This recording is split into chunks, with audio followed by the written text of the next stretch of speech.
guys, I'm Amanda, a second-year kinesiology student, and today I'm going to be taking you through an exercise program, an exercise workout designed for people who are dealing with obesity or are overweight, not really sure how to get physically active, looking for a little workout to get their sweat off. We don't need any equipment. I'm going to be guiding you through your warm-up, your conditioning, your cool-down. I'm going to give you modifications, progressions, all the tips and tricks you need to get your sweat on and have a good workout today. So let's get into it.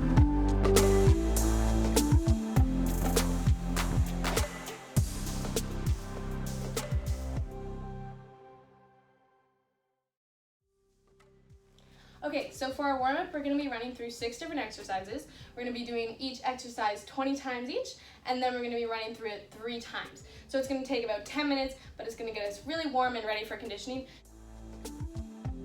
Okay, so I'm going to quickly run through the exercise demos for all of our warm-up activities. So first we've got high knees. So getting your knees all the way up to your hands. It's really low impact, so it's good for if you have bad joints or if you're carrying a bit more weight. Still gets your body moving. If you want, you can go into a jump, but that's definitely quite a bit harder. Okay, good job. So our next is star jacks.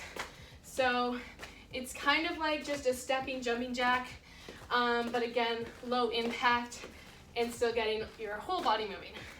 You can go into a jumping jack if you would like. Nice job. Okay, so next we are doing step backs. So we're putting our arms up and our leg back. It really opens up your hips, all your front, your shoulders, your arms. So make sure you're extending both your shoulders and your legs. Good work. And next we're going into cross jabs. So kind of like boxing, feet shoulder width apart, and then we are crossing our body, engaging. Don't just do it flimsy, really work at engaging your arms, your shoulders, your abs, and your legs throughout the motion to get the most out of the exercise. Next we are going into arm jabs, so just coming from our hips up and across, so it really does stretch out our abs and engage our abs and our butt. So we want to be coming from our legs as well, punching up and through. For any of these exercises, if you have little dumbbells, you can use them for any of the exercises I just went through. For example, the jabs or the star jacks, but you definitely don't need them. But if you want to throw them in, no problem, just light weights. Then finally we have one more exercise, and I know I do have equipment here, a medicine ball, but you could use a basketball, any type of ball you had, and you also don't need to use a ball. This is just a really fun exercise, so I did want to throw it in for warm-up. So what we're doing is we're bringing the ball and we're slamming it to the ground, bringing it up, slamming it to the ground, down, up, engaging our arms when we bring it down, engaging our core and our butt, moving our whole body to push the ball into the ground. Super effective and really fun. If you don't have a ball, just pretend you have a ball and slam it down. Don't worry, you're still going to be working hard. You're still going to be working up a sweat. Awesome job, guys. Those are all the exercises I have to demo. If you are beginning to exercise, I just want to give you a few tips and tricks so about how to regulate your intensity and monitor how you are progressing through your exercises.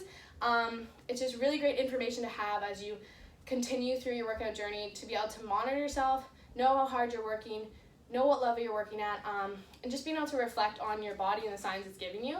So right now we should be working at a moderate intensity as we're going into our conditioning. So the warm-up should have got your heart rate going. You should be feeling warm, maybe a little bit of sweat, maybe a lot of sweat. That is all totally fine. You're breathing a bit heavy. You're not in discomfort, but you're definitely not at a normal resting rate right now. You could be tired.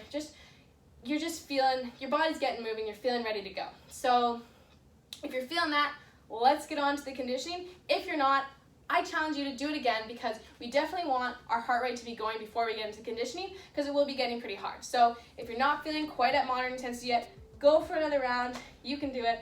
Okay, let's keep going.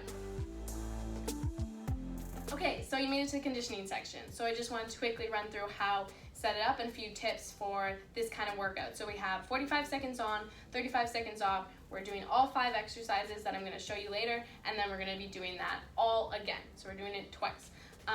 Something really important to note for timing. This is just, I picked time because it is good for all levels of people. So if you are new to exercise or you're not having a great day, you can just take it slower. You can go through all the exercises, but just not going as hard. But if you are feeling good, I really encourage yourself to push as hard as you can.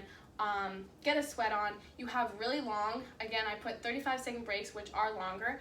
I did that for a reason. You have really long rest breaks, so push yourself in those 45 seconds and get a really good sweat on.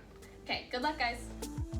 Okay, for our squat, we want to make sure, if you haven't done it before, you're using proper form. So feet shoulder width apart, knees not going over your toes. Take a look, keep your chest up.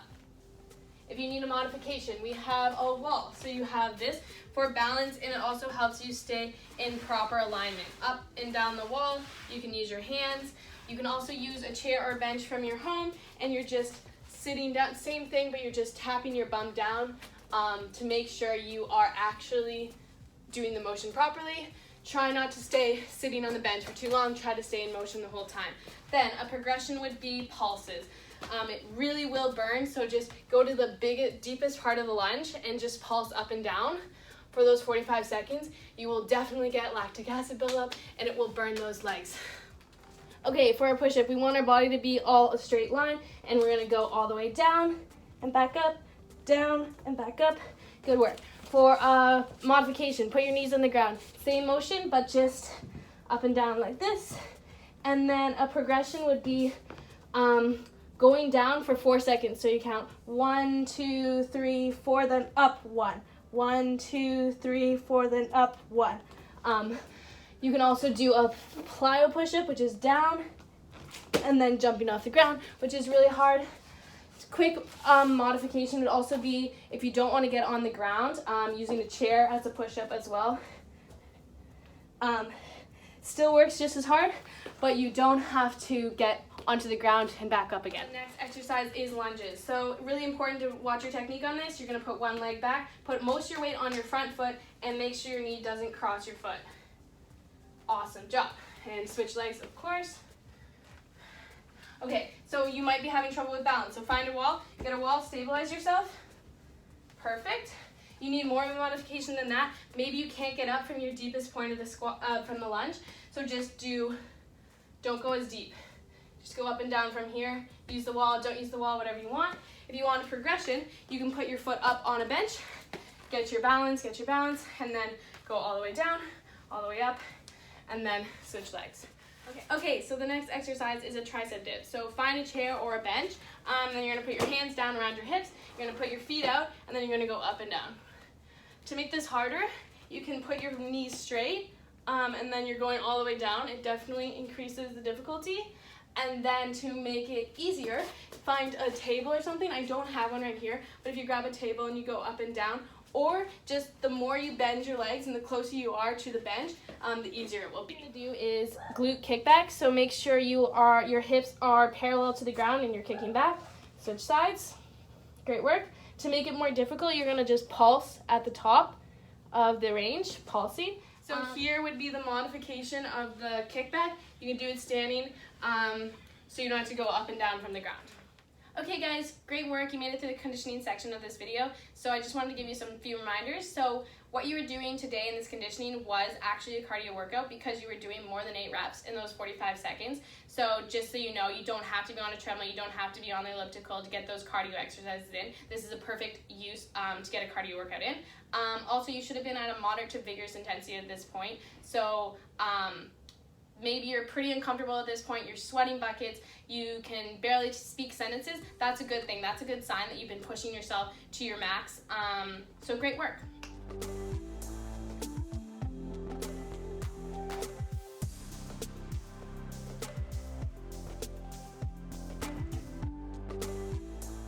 For the cool down, I actually want you to go get outside and go for a 10 to 15 minute walk. This was a shorter workout, so I do think you have time for that. Instead of doing stretches and working through those stretches with you, I think it would be more effective if you get outside and do an active recovery for a longer duration. It will really help reduce that lactic acid buildup, and you won't be as sore tomorrow. You want to be at a light intensity by the end, feeling back to normal, able to breathe and talk, and you're comfortable. You could do it for a long period of time. So go get to it. Enjoy.